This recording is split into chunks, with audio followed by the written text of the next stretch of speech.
بسم اللہ الرحمن الرحیم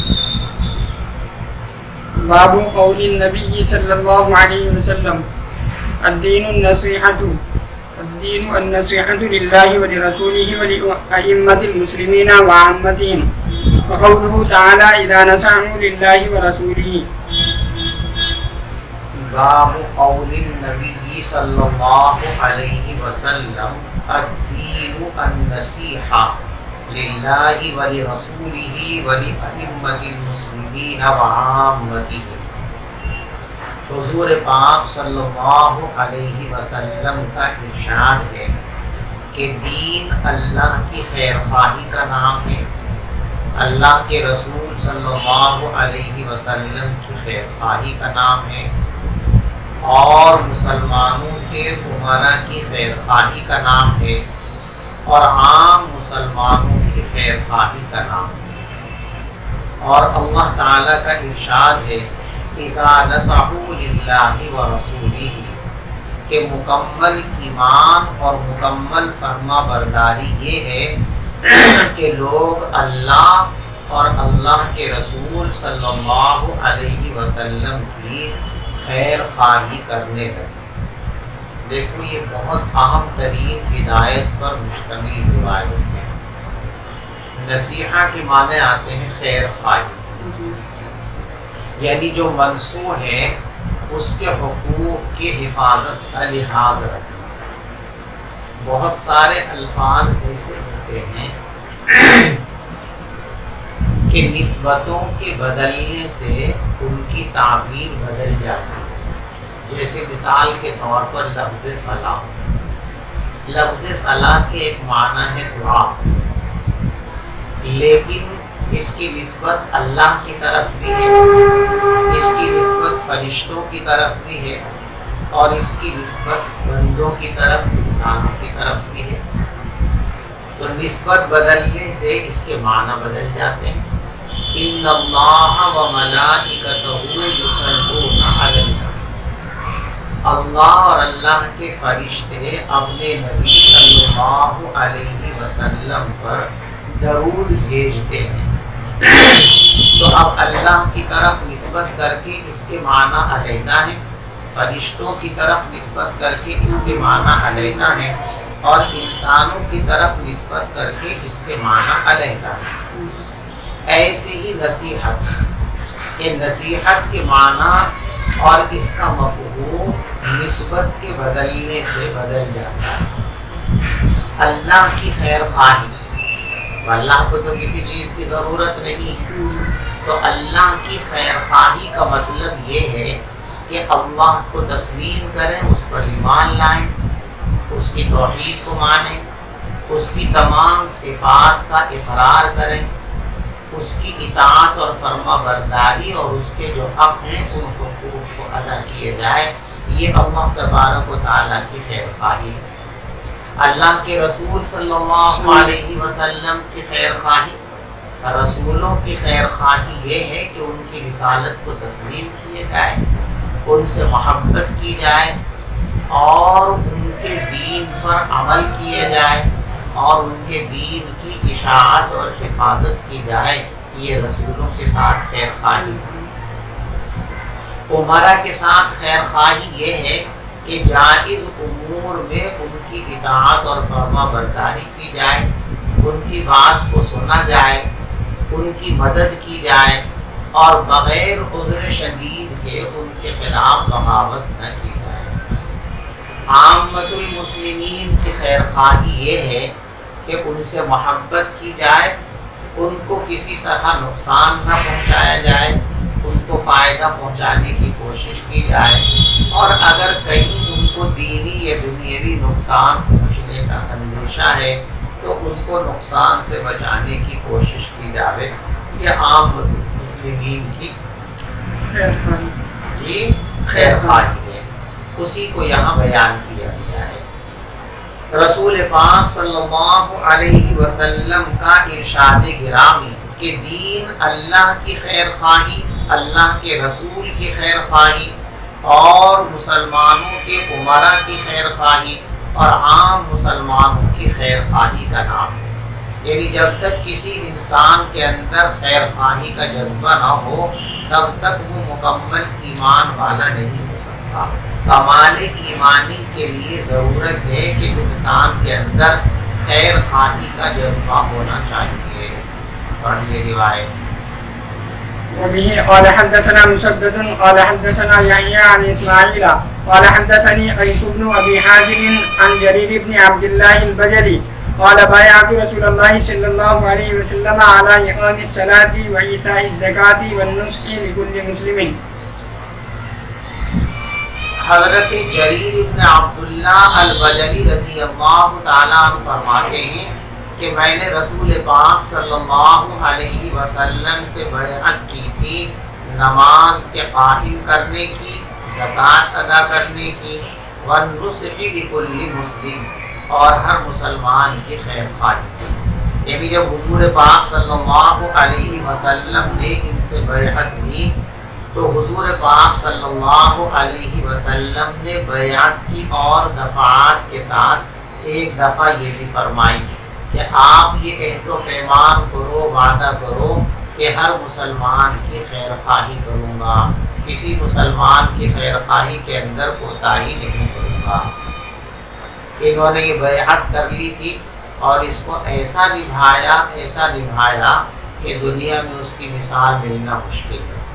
حضرت جریر ابن عبداللہ البجلی رضی اللہ تعالیٰ عنہ نے ایک مرتبہ اپنے آزاد کردہ غلام سے یہ کہا کہ بھی ایک گھوڑا میرے لیے خریدو۔ انہوں نے ایک گھوڑا تلاش کیا اور گھوڑے والے سے 300 دراہم کے اندر سودا کر لیا۔ اب گھوڑے کو اور گھوڑا بیچنے والے کو لے کر حضرت کی خدمت میں آئے کہ حضرت یہ گھوڑا پسند فرما لیجیے، 300 درہم کے اندر میں نے یہ گھوڑا آپ کے لیے خریدا۔ آپ نے گھوڑے کو پسند فرما لیا اور پھر گھوڑے والے سے مخاطب ہو کر کے بولے کہ بھائی اگر میں یہ تمہارا گھوڑا 400 دراہم کے اندر خرید لوں تو کیسا ہے؟ اس نے کہا ماشاءاللہ بہت اچھی بات ہے، آپ کی مرضی، تو کس کو برے لگیں گے؟ 300 کی 400 مل لے تو کس کو برے لگ رہے؟ پھر فرمایا کہ اچھا اگر 500 کا خرید لوں تو کی مرضی ہے۔ پھر فرمایا کہ 600 کا خرید لوں تو کیا خیال ہے؟ کی مرضی۔ اچھا 700 کا اگر لے لوں تو؟ ایسے کرتے کرتے 800 دراہم پر پہنچ گئے اور 800 دراہم اس کو دے دی اور گھوڑا لے لیا، چلا گیا۔ تو سب لوگوں نے کہا کہ یہ کیا کیا آپ نے؟ وہ اپنی خوشی سے، بشاشت سے، اپنے اختیار سے 300 دراہم میں اپنا گھوڑا آپ کو دے رہا تھا، آپ نے بلا وجہ 500 دراہم مزید اس کو دے دی۔ یہ کیا کیا آپ نے؟ یہ 500 دراہم کہیں اور کام آتے ہیں۔ جب وہ اپنی خوشی سے دے رہا تھا، آپ دباؤ تھوڑی بنا رہے تھے، تو 300 آپ کے لیے جائز تھا لینا۔ تو حضرت نے فرمایا کہ دیکھو 300 روپے میں وہ دینے کے لیے تیار بھی تھا اور میرے لیے لینا جائز بھی تھا، لیکن میں نے رسول پاک صلی اللہ علیہ وسلم سے یہ بیعت کی ہے، یہ معاہدہ کیا ہے کہ ہر مسلمان کی خیر خواہی کروں گا۔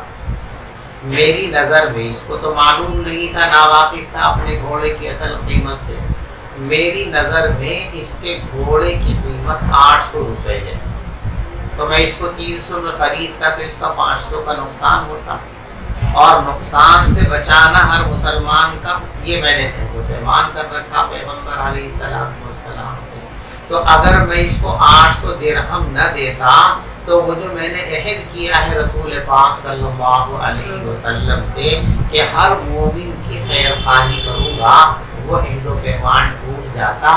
اس لیے میں نے 300 کے بجائے اس کو 800 دراہم دیے ہیں۔ یہ حضرت کا عجیب و غریب عمل تھا، اور یہ حضرات پیغمبر علیہ السلام کی کہ ارشاد کی تعمیرات کے سامنے اپنی جان اور مال کی کوئی پرواہ نہیں کیا کرتے تھے۔ وبه قال حدثنا ابو النعمان قال حدثنا ابو عوانة عن زباد بن علاقة قال سمعت جرير بن عبد الله يوم مات زباد نہیں زیاد ہے، زیاد عن زیاد بن علاقة قال سمعت جرير بن عبد الله يوم مات المغيرة بن شعبة قام فحمد الله وأثنى عليه وقال عليكم باتقاء الله وحده لا شريك له والوقار والسكينة حتى يأتيكم أمير فإنما يأتيكم الآن ثم قال استعفوا لأميركم فإنه كان يحب العفو ثم قال أما بعد فإني أتيت النبي صلى الله عليه وسلم قلت أبايعك على الإسلام فشرط علي والنصح لكل مسلم فبايعته على هذا ورب هذا المسجد إني لناصح لكم ثم استغفر ونزل. زیاد ابن علاقہ فرماتے ہیں کہ میں نے حضرت جریر ابن عبداللہ البجلی رضی اللہ تعالیٰ عنہ کو فرماتے سنا جس دن حضرت مغیرہ ابن شعبہ رضی اللہ تعالیٰ عنہ کا انتقال ہوا. دیکھو حضرت مغیرہ ابن شعبہ رضی اللہ تعالیٰ عنہ یہ کوفہ کے گورنر ہیں. حضرت امیر معاویہ رضی اللہ تعالیٰ عنہ نے ان کو گورنر بنایا تھا. تو ان کا انتقال ہو گیا گورنر کے عہدے پر رہتے ہوئے. تو اب ان کے بعد دوسرے گورنر کا انتخاب ہوگا, وہ آ کے اپنی ڈیوٹی سنبھالیں گے. تو کچھ وقفہ ہوا. عموماً لوگوں کی عادت ہے کہ کسی ذمہ دار کے انتقال پر لوگوں کی خواہشیں بیدار ہو جاتی ہیں, میں بن جاؤں. تو اختلاف کا اور فتنے کا اندیشہ پیدا ہو جاتا ہے. تو اس لیے حضرت جریر ابن عبداللہ رضی اللہ تعالیٰ مسجد میں جہاں سارے لوگ جمع تھے ان سب کو جمع کر کے ان کے سامنے تقریر فرمائی اور فرمایا کہ دیکھو بھئی اللہ سے ڈرو, اطمینان اور سکون رکھو, اور جب تک نیا امیر تمہارے پاس آئے اپنی ذمہ داری سنبھالے اس وقت تک کوئی فتنہ نہیں ہونا چاہیے, شور شرابہ اور ہنگامہ نہیں ہونا چاہیے, بلکہ اطمینان اور سکون کے ساتھ ان کو بیٹھے رہنا چاہیے. اور نئے امیر بس آنے ہی والے. اس کے بعد فرمایا کہ دیکھو ہمارے جو امیر ابھی انتقال کر گئے ہیں ان کی ایک خاص عادت یہ تھی کہ وہ لوگوں کو معاف کر دیا کرتے تھے, درگزر کر دیا کرتے تھے, انتقام نہیں کیا کرتے. تو تم بھی اللہ تبارک و تعالیٰ سے ان کے لیے معافی طلب کرو, استغفار کرو, یہ دعا کرو کہ اللہ تبارک و تعالیٰ ان کی لغزشوں کو بھی معاف فرما دے. اور پھر فرمایا کہ دیکھو یہ تقریر جو میں تمہارے سامنے کر رہا ہوں کہ شور شرابہ مت کرو, فتنہ مت کرو, نئے امیر کے آنے تک انتظار کرو, تو یہ میں اپنی کسی غرض کی وجہ سے یا حکومت کے رعب میں یا کسی منصب کے لالچ میں نہیں کر رہا ہوں. یہ تو تقریر میری ہے, یہ خالصتاً تمہاری خیر خواہی کے لیے, اور خیر خواہی اس لیے کر رہا ہوں کہ مجھ سے رسول پاک صلی اللہ علیہ وسلم نے یہ عہد و پیمان لیا تھا کہ تمہیں ہر مسلمان کی خیر خواہی کرنی ہے. بس اس عہد و پیمان کے پیش نظر محض تمہاری خیر خواہی کے لیے میں نے تقریر کی ہے, ورنہ مجھے کوئی لالچ نہ تم سے ہے, نہ حکومت سے ہے, نہ جانے والے امیر سے ہے, نہ آنے والے امیر سے ہے. میری یہ تقریر کسی مفاد کے لیے نہ سمجھی جائے, بلکہ میری تقریر خالصتاً عام مسلمانوں کی امت کی خیر خواہی اور نصیحت کے جذبے سے ہے. سمجھ گئے بھائی؟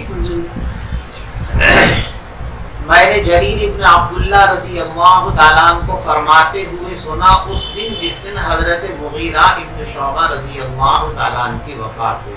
قام, حضرت جریر کھڑے ہوئے, فحمد اللہ و اثنى علیہ, اللہ کی حمد و ثنا بیان فرمائی, وقال اور فرمایا علیکم باتقاء اللہ وحدہ لا شریک لہ, تم اللہ وحدہ لا شریک سے ڈرنے کو لازم کر لو اپنے اوپر, والوقار والسکینہ, اور وقار اور سکون اور اطمینان کو اختیار کرو یہاں تک کہ دوسرے امیر تمہارے پاس آ جائیں.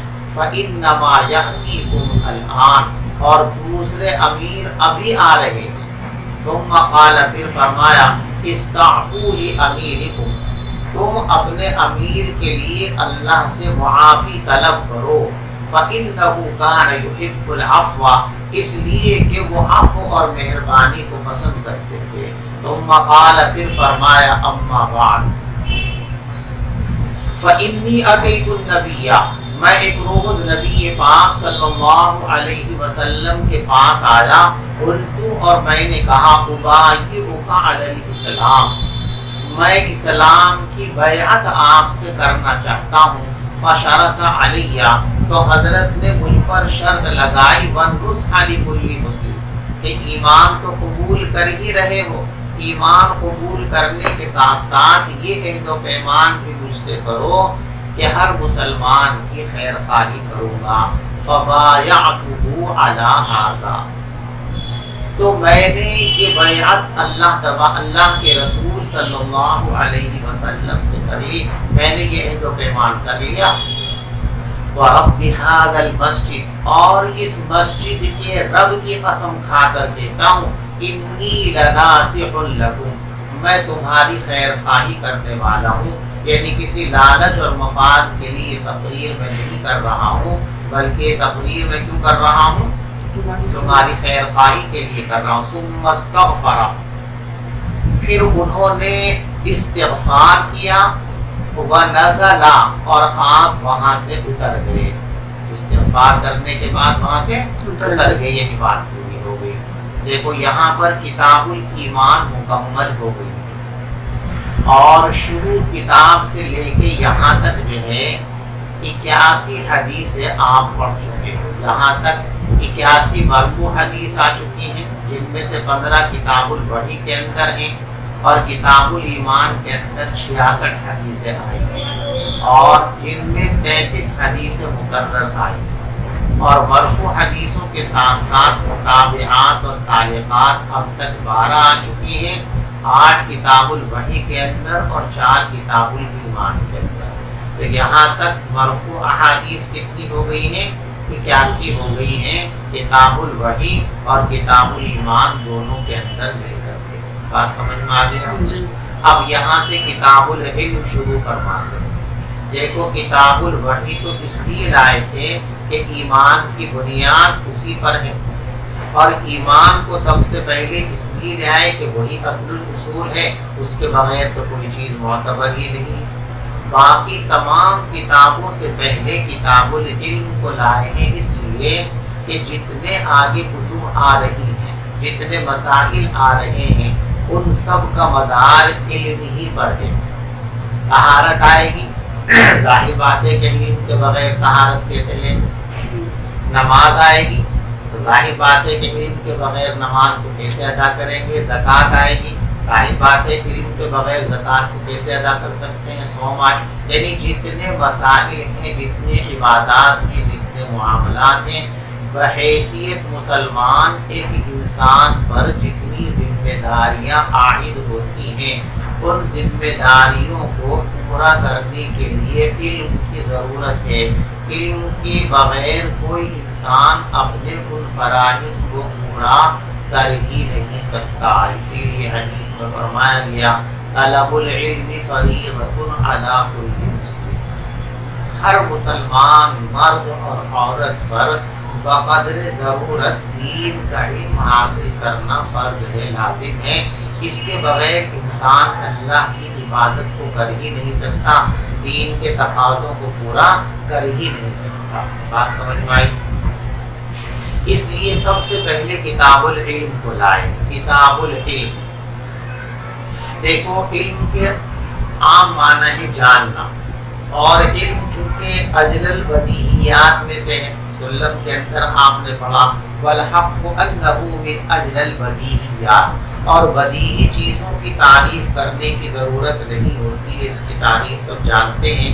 اس لیے امام بخاری رحمۃ اللہ علیہ نے یہاں علم کی تعریف نہیں فرمائی بلکہ علم کی فضیلت کو بیان فرمایا. سب سے پہلا باب لائے ہیں باب فضل العلم, علم کی فضیلت کا بیان.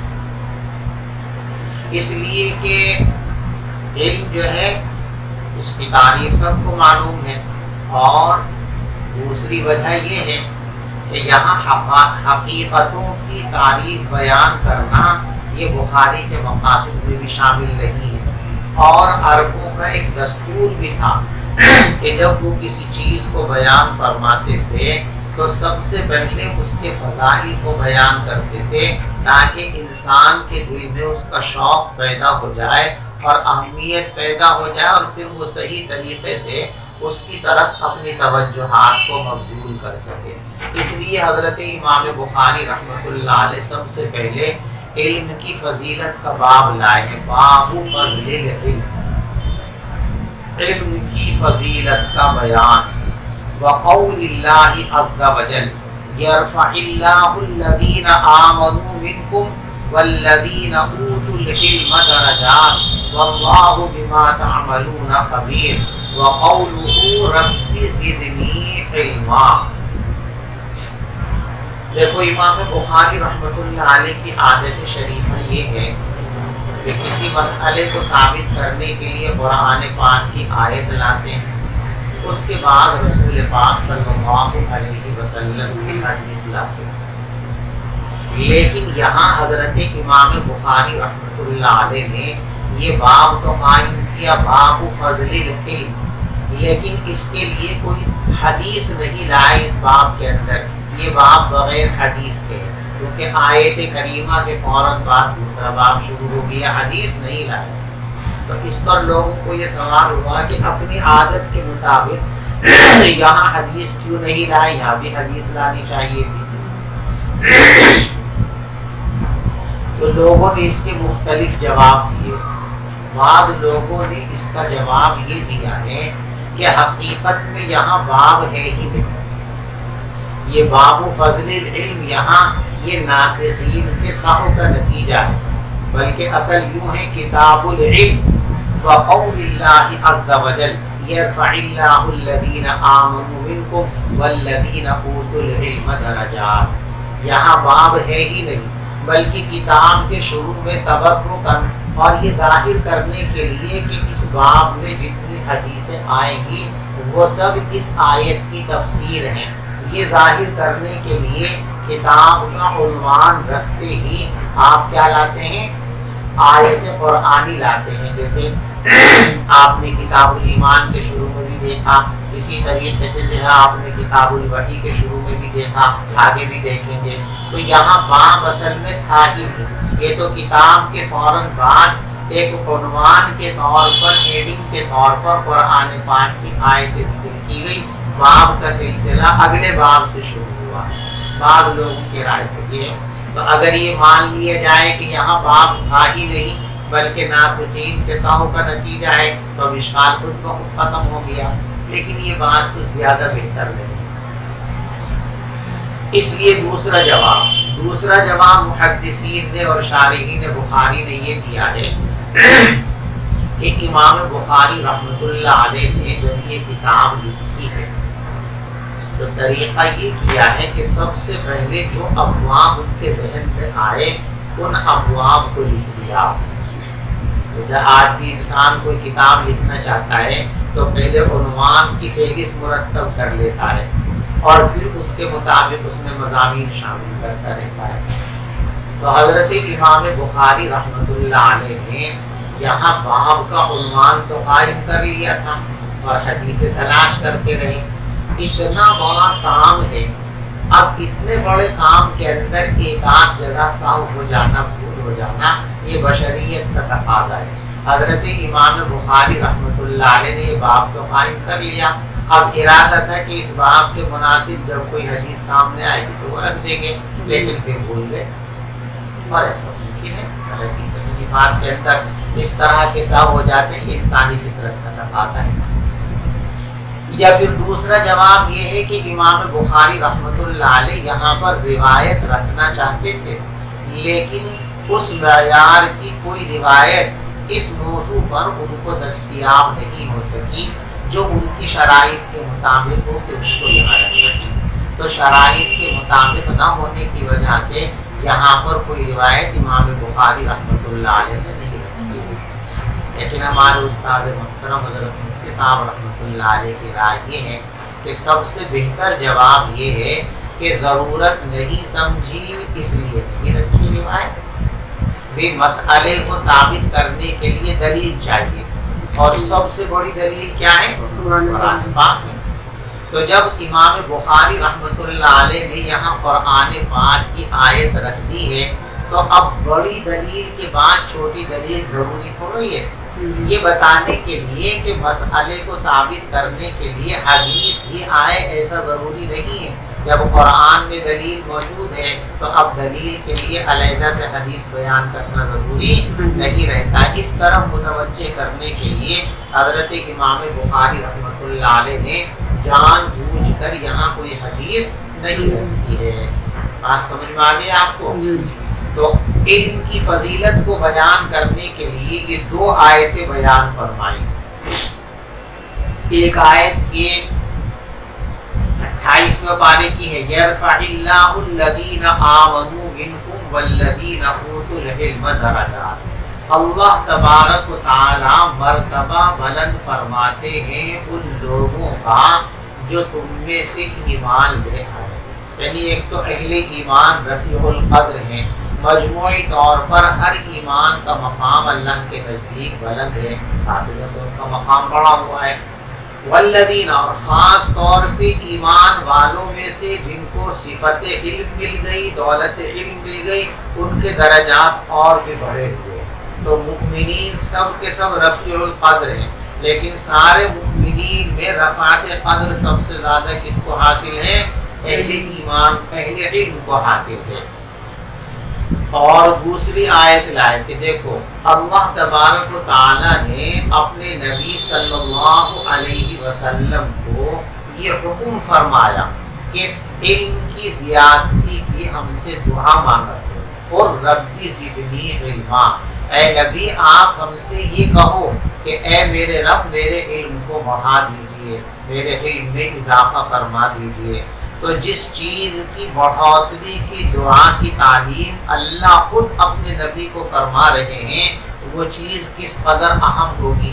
بہرحال یہ دونوں کی دونوں آیتیں علم کی منزلت کو، اس کی قدر کو اور اس کی رفعت کو بیان کرنے کے لیے لائی گئی ہیں. چلیے باب من سئل علما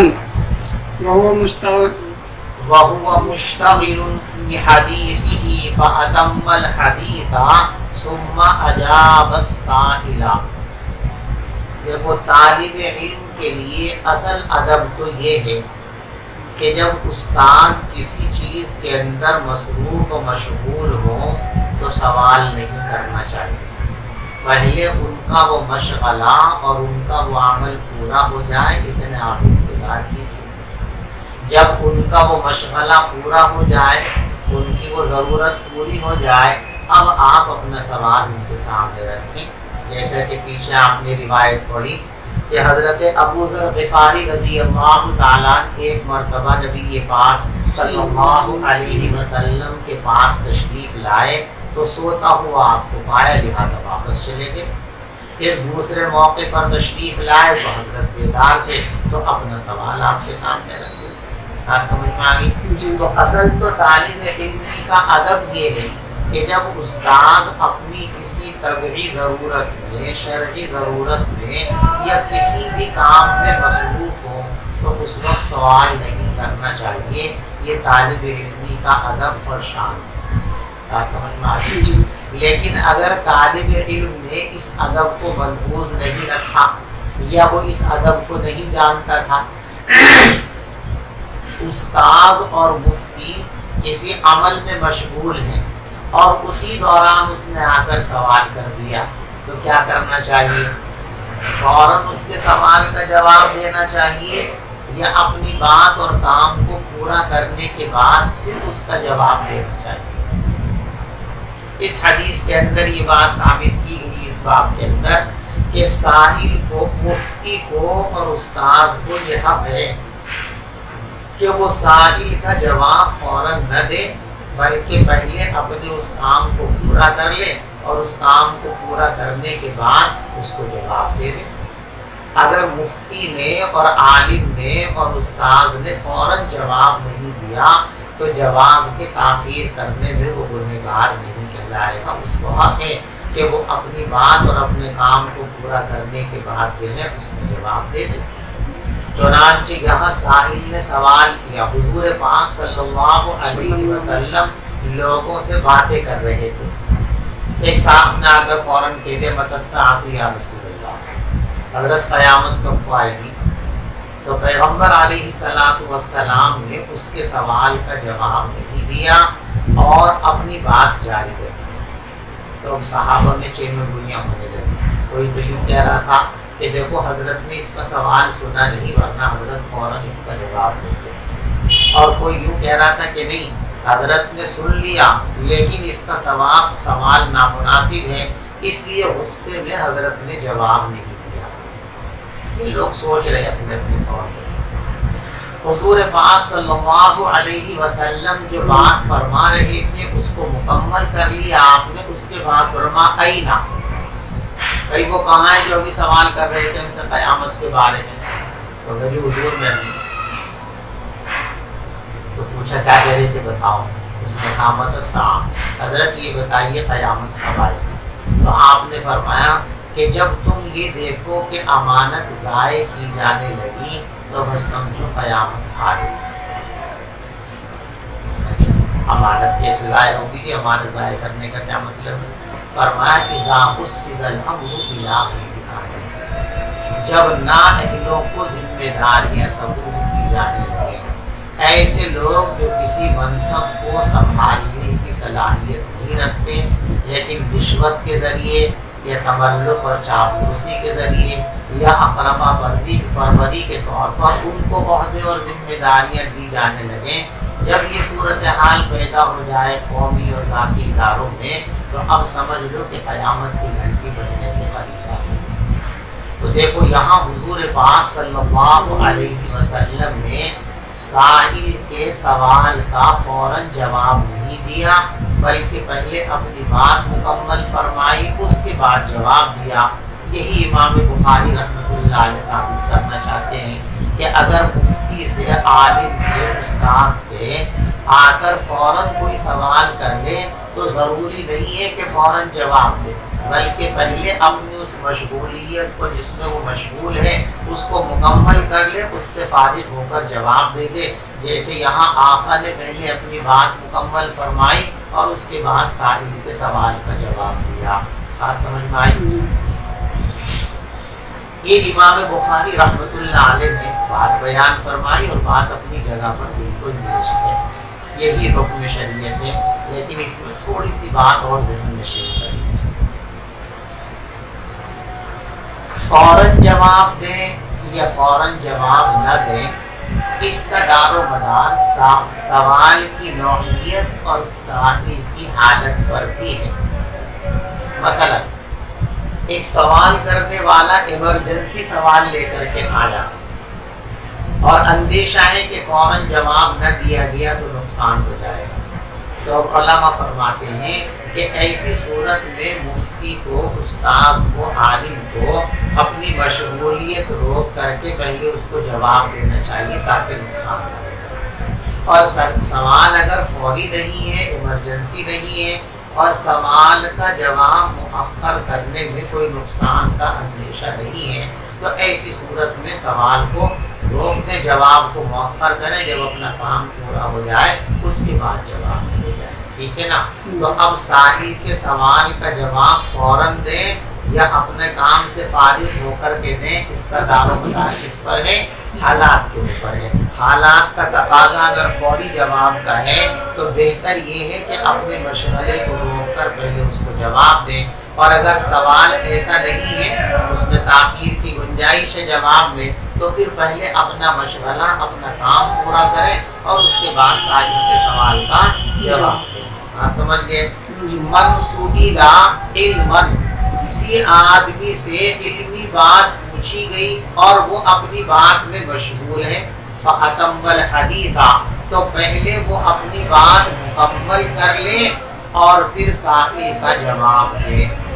دیکھو اس حدیث کے اندر جو آ رہی ہے جہاں طالب علم کے لیے اور اسی طریقے سے معلم کے لیے ایک حکم دیا کہ وہ اپنی بات پوری کر کے دے سکتا ہے، اسی کے ساتھ ساتھ اس میں یہ ادب بھی ہے کہ اگر سائل آداب سے نا واقف ہو اور وہ سوال کرتے وقت ادب کو ملحوظ نہ رکھے تو عالم اور مفتی اور استاد کا فرض یہ ہے کہ وہ تحمل سے کام لے، اس کے اس ترک ادب کی وجہ سے، اصابت ادب کی وجہ سے نہ اس کو جھڑکے، نہ اس کو ڈانٹے، نہ اس پر ملامت کرے۔ یہاں سائل نے آ کر ادب کی خلاف ورزی کی۔ ادب تو یہ تھا کہ پہلے آپ اپنی بات پوری فرما لیتے، تب ان کو اپنے سوال کو پیش کرنا چاہیے تھا، لیکن اس ادب کو یہاں سائل نے ملحوظ نہیں رکھا، تو حضور پاک صلی اللہ علیہ وسلم نے نہ تو ڈانٹا، نہ جھڑکا، نہ ناراضگی کا اظہار کیا۔ لہذا معلوم ہوا کہ استاد کو اپنے شاگردوں کی کوتاہیوں پر تحمل اور صبر سے کام لینا چاہیے، اس لیے کہ استاد مربی ہے، استاد معلم ہے، اور معلم اور مربی کی بنیادی خصوصیات میں سے ایک خصوصیت شفقت بھی ہے، نرمی بھی ہے۔ حضور پاک صلی اللہ علیہ وسلم معلم ہے، ان کے شاگردوں کا بیان ہے۔ صحابی کہتے ہیں کہ میں حضور پاک صلی اللہ علیہ وسلم کے پاس آیا کسی مسئلے پر گفتگو کرنے کے لیے، میرا پیشاب آیا، مسجد میں نے شروع کر دیا، لیکن پیغمبر علیہ السلام نے نہ مجھے مارا، نہ مجھے ڈانٹا، نہ مجھے جھڑکا، بات پوری کر دی۔ تو فرماتے ہیں میں نے ایسا کوئی معلم نہیں دیکھا جو حضور پاک صلی اللہ علیہ وسلم سے زیادہ شفیق ہو، تحمل اور نرمی برتنے والا ہو۔ تو اس حدیث میں یہ بھی سبق ہے، جہاں متعلم کے لیے یہ سبق ہے، اس کا ادب یہ ہے کہ وہ اپنے استاذ کی مصروفیات اور آرام کا لحاظ کرے، بیچ میں آ کر بے موقع سوال نہ کرے۔ وہی معلم کے لیے ہدایت نکلتی ہے کہ اس کو بھی جو ہے تحمل سے کام لینا چاہیے، شاگردوں سے اگر کسی کوتاہی کا صدور ہو جائے تو ان پر بہت زیادہ خفا اور ناراض نہیں ہونا چاہیے، اور ان کو اپنے فیض سے محروم نہیں کرنا چاہیے۔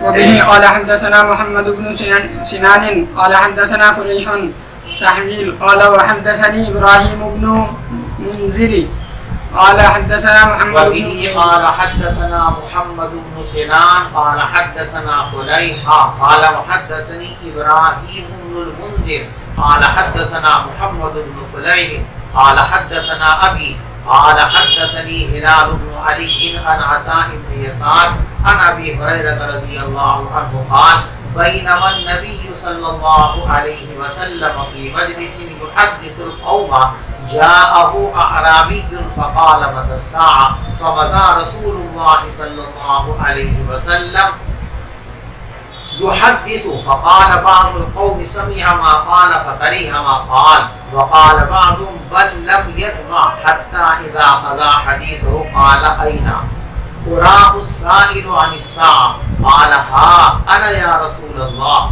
قال فإذا زجعت الأمانة فانتظر الساعة فقال كيف إذاعتها قال إذا وصل الأمر إلى غير أهله فانتظر الساعة أو كما قال۔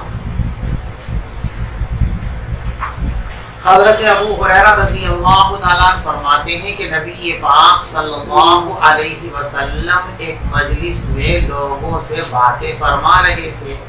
ایک اعرابی آئے آپ کے پاس اور فوراً یہ کہا متی الساعہ، حضرت قیامت کب آئے گی؟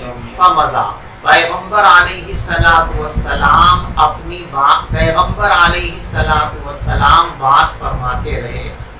تو بعض لوگوں نے تو یوں کہا کہ حضرت نے اس کی بات سن لی ہے لیکن اس کی بات کو حضرت نے ناپسند فرمایا، اس لیے جواب نہیں دیا، اور بعض یوں کہہ رہے کہ بل لم یسمع، نہیں حضرت نے اس کا سوال سنا ہی نہیں، ورنہ حضرت تو بڑے شفیق ہیں، اگر اس کا سوال سن لیتے تو فوراً اس کے سوال کا جواب دے دیتے۔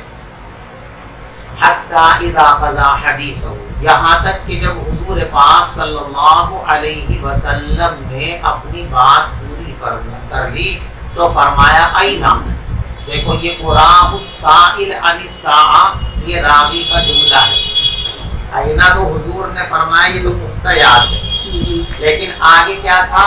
کہتے میرا خیال یہ ہے کہ حضرت نے یوں فرمایا تھا این السائل عن الساعہ، جو آدمی قیامت کے بارے میں سوال کر رہا تھا وہ آدمی کہاں ہے؟ قالہا انا یا رسول اللہ، تو اس شخص نے کہا حضور میں یہ ہوں۔ قال، تو آپ نے جواب دیا فَإِذَا ضُيِّعَتِ الْأَمَانَةُ، جب امانت ضائع کی جانے لگے تو قیامت کا انتظار کرنا۔ تو اس سائل نے کہا کیف اضاعتها، امانت کے ضائع کرنے کا مطلب کیا ہے؟ تو آپ نے فرمایا اذا وسد الامر الى غیر اہلہ، جب نااہل کو ذمہ داریاں سپرد کی جانے لگیں، فانتظر الساعہ، تو پھر قیامت کا انتظار ہے۔ ہاں 80 اور 1، ٹھیک ہے، 81 80 اور 1، جن میں سے 15 حدیثیں کتاب الوحی کے اندر آئی ہیں اور 66 حدیثیں کتاب الایمان کے اندر آئی ہیں، ٹھیک ہے۔ یہ جو 66 حدیثیں ہیں ان میں سے 81 حدیث میں سے 33 حدیثیں مقرر ہیں، اور امام بخاری رحمۃ اللہ علیہ کہیں کہیں متابعات بھی لاتے ہیں، اور ترجمۃ الباب کے اندر معلق روایتیں بھی لاتے ہیں۔ تو متابعات اور تعلیقات یہاں تک کل 12 آئی ہیں، 8 کتاب الوحی کے اندر اور 4 کتاب الایمان کے اندر، ٹھیک ہے بھائی۔ کل حدیثیں اب تک 81 ہو گئی ہیں، 15 کتاب الوحی کے اندر، 66 کتاب الایمان کے اندر، اور متابعات اور تعلیقات یہاں تک 12 ہوئی ہیں، 8 وحی کے باب میں اور 4 ایمان کے باب میں۔ اور کچھ معلوم کرنا بھائی کسی کو؟ جزاک اللہ، السلام علیکم۔